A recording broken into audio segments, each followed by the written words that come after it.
First of all, get down in the comment section. Tell me your thoughts about this fight in particular. Tell me your thoughts about the decision and if the fight went the way that you expected. It definitely didn't go the way I expected.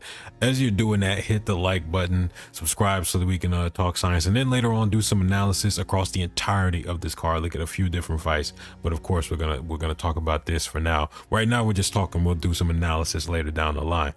For one, if you lean either way, some people are saying this is a robbery, but particularly for those saying it's a robbery, I want to hear your scorecard and like why you score those rounds in favor of Madrimov. But also I want to hear the scorecard of other people that don't feel it's a robbery. I'm always fine hearing everybody's scorecard.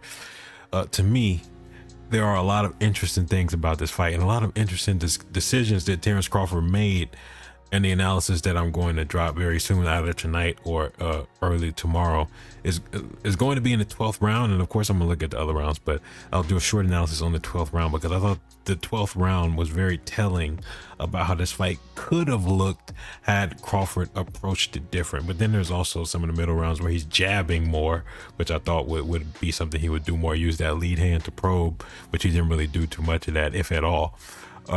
I talked about the barriers to entry before this, and I said Madrimov I didn't think would be fast enough.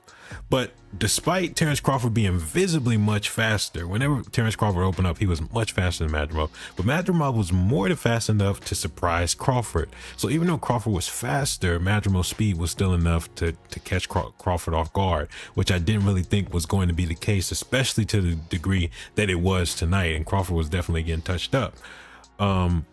One thing that also, so this was a very surprising fight to me for a few reasons. Madrimov really respected Crawford, and he was very reserved, and even Crawford talked about that. We'll talk about what Crawford said about Madrimov's approach and why there's a reason why I think this fight looked the way it looked. But yeah, I also kind of hinted at Madrimov's counterpunching abilities. Madrimov has a lot more to his game than I think people realize, and he had a lot of flaws in his game, but he made sure that he was reserved enough not to put those flaws at the forefront of his game versus Crawford tonight. And that's why this fight was so slow paced. And then at the same time, Crawford was getting touched with those right hands, so he was also kind of slowing down. So both of them had a lot of respect for each other. Here's why I think Crawford won, though. Let me get to that point about the scoring. Most of the rounds were very close in power punching, but where the difference was between the two is that one of them had a very active and accurate jab that was constantly disrupting the other whenever it was thrown. That was Crawford. And the rounds where Crawford was jabbing heavy were rounds that he won the most dominantly across any of the rounds. The rounds where he was relying on his jab were the ones where he was doing the best. But even in the closer rounds, that jab, I think, ultimately makes a difference because the power punch numbers were very close. And I think Madrimov was up before we got into the later rounds. But yeah, that jab, I think, was a difference maker, and Crawford throwing combos. But yeah, Madrimov made this fight very competitive. And I think I'm interested to hear some of the arguments for why people think he won, because I think there's some good arguments that can be made.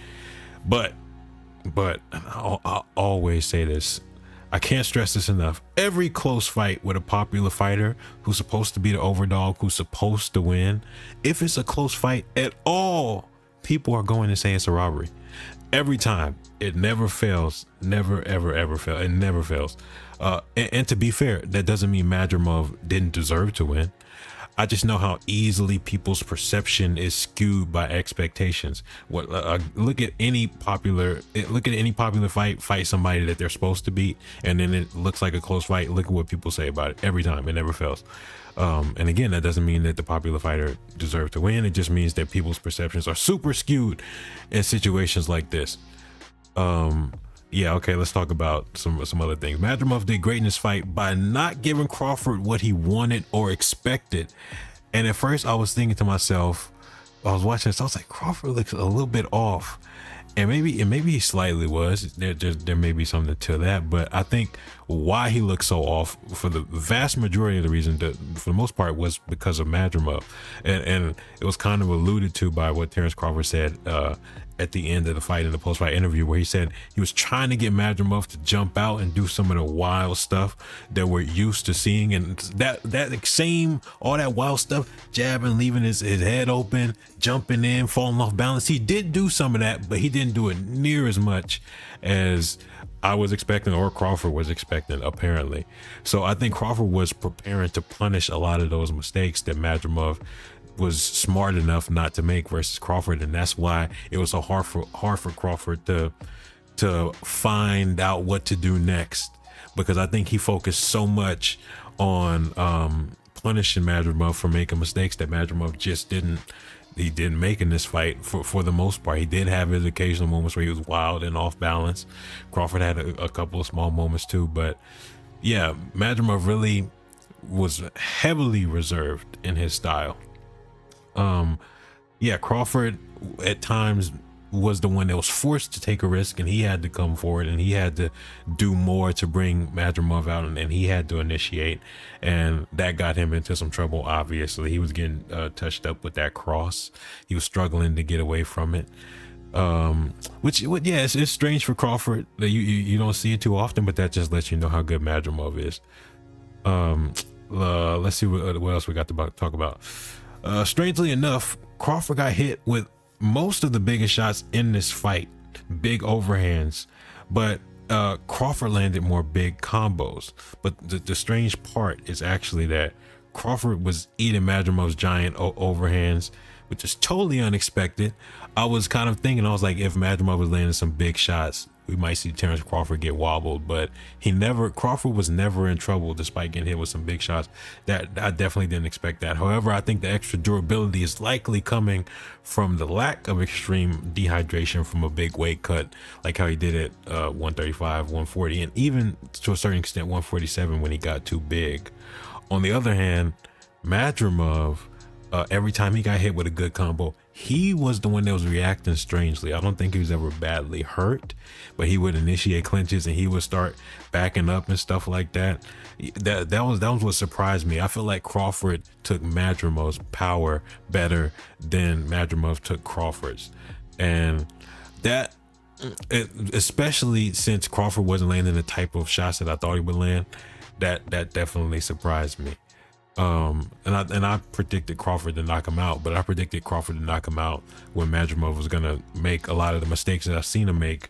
So I didn't think Crawford's power would just be straight up as nasty as it was. Crawford looked powerful in this weight class. It's just Madrimov was tough, and people were saying that, but I thought he would make the type of mistakes to where you don't see the shot coming, and despite how tough you are, when you're in those positions and you don't see the shot, I thought Crawford was going to catch him there. That's why I thought Crawford was going to finish him. But again, he didn't make those mistakes, and he fought a really intelligent fight. I think he fought the type of fight I said he would fight if he were to win this. I just didn't think he would. I definitely didn't think it would be a close decision.